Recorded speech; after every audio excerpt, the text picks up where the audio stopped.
with the way the new China news agency handled that particular problem at the time. That was precisely what they undertook to do under this big promise from Deng Xiaoping. Hong Kong people ruling Hong Kong with a high degree of autonomy.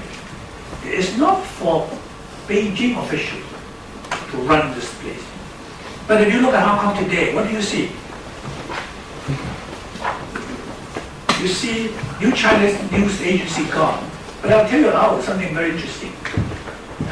In 1988, when the Basic Law, the drafting of the Basic Law, came to its final stages, I remember there was a meeting in Beijing when Lu Ping, who was then the Deputy Director of the Hong Kong Macau Affairs Office, told us that in the central government's view, they need to set up an office in Hong Kong.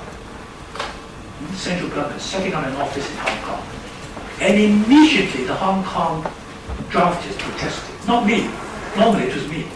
On that occasion, the property tycoons, like Y.K. Pao, who's now dead, Li Ka-shing, these people said, no way. Because if you set up an office in Hong Kong, that becomes the government, whether you like it or not. And it just won't do. And Lu Ping said, no, don't worry, it will be a very small-sized office, because we need an office to represent a foreign office, right? The foreign ministry.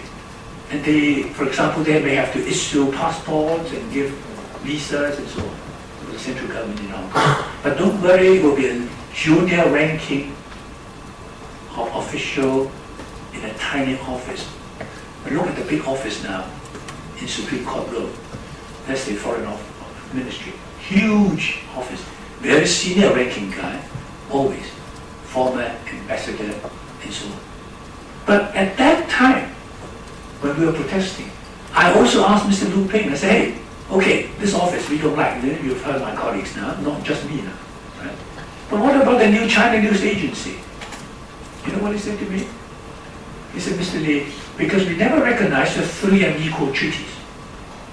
So we cannot set up a consulate office in Hong Kong. You cannot have Chinese consulate in Hong Kong because they don't recognize the three unequal treaties. You don't set up a consular office in your own soil, right? So he said, that is why we need this new China news agency now, actually performing the work, among other things, of a consular office. But come 1997, Hong Kong is part of China. We don't need a consular office, do we? So the new China news agency must pack up and go back to mainland China. That's what he said to me. And now, you see another huge block in the western area of Hong Kong. It's called the Chinese government, Central Government Liaison Office. Central Government Liaison Office. They changed the name, changed the address from Happy Valley to the western, even a larger block than at Happy Valley. And they are interfering in our daily lives. They make important policies in Hong Kong. So now people say policies are made in Western, implemented by Central. That's the Central SL government in Central. That's bad. And they interfere in elections at every level. From district council election to the highest chief executive election. And even near your homes, your incorporated owners association, they're interested also in these.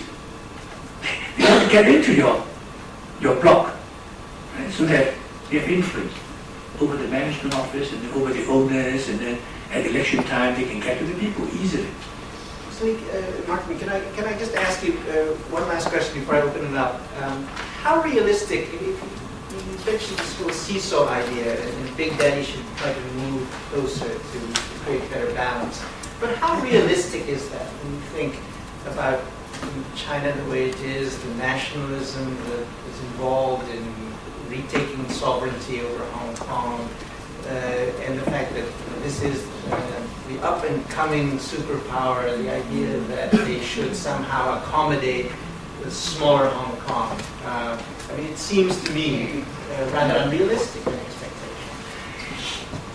If you look at Hong Kong alone, certainly you're right. I hate to admit it. But I'm hoping that our leaders will be more enlightened. I'm hoping they would look at the world. I'm hoping that they would like really to see China to develop into a world power worthy of respect from other nations. And you can see that whenever a Chinese leader now makes overseas visits, particularly to USA and democratic countries, they talk democracy. Let's hope they also walk the walk rather than talk. They know they're under pressure right away when they leave China. They enter into foreign countries with democracy. They know they lack the mandate. When Jabba, for example, sits down with Bush, well, we know Bush is not popular at all as a world leader. But at least he has the mandate of his people. They elected him into office some years ago, you see. And when Jabba, what has he got? Who put him there? The Communist Party. Chinese people have not elected him.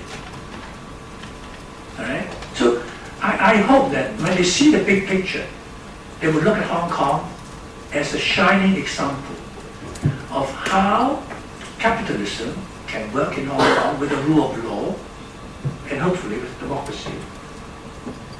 And I will ask you, end up this session, at least this part of it, by asking you to think, why did Deng Xiaoping promise Hong Kong people and the world to give us one country, two systems, Hong Kong people ruling Hong Kong with a high degree of autonomy for 50 years only?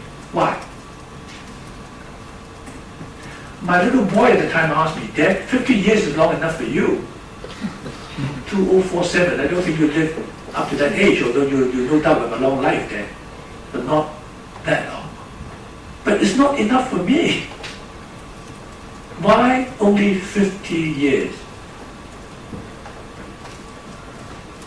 I didn't the answer to him. I said, because Deng Xiaoping only said 50. Right?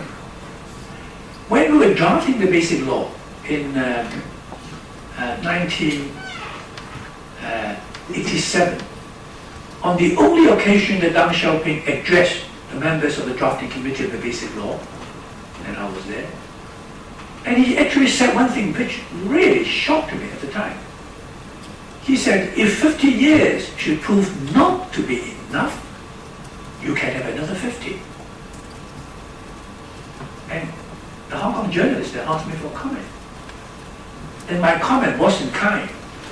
They said apparently the paramount leader had a very good sleep last night. He was in a good mood. He said if 50 years not enough, you can have another 50. But what if he has a terrible night? He might even cut it down to 30. Years later, it dawned on me. When Deng Xiaoping first came up with this idea of one country, two systems for Hong Kong,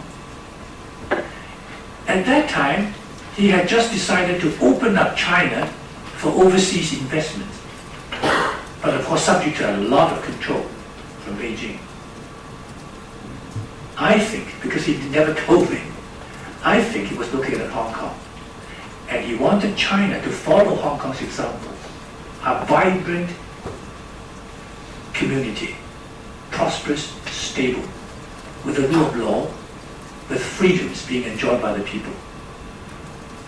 He wanted China to go down that route.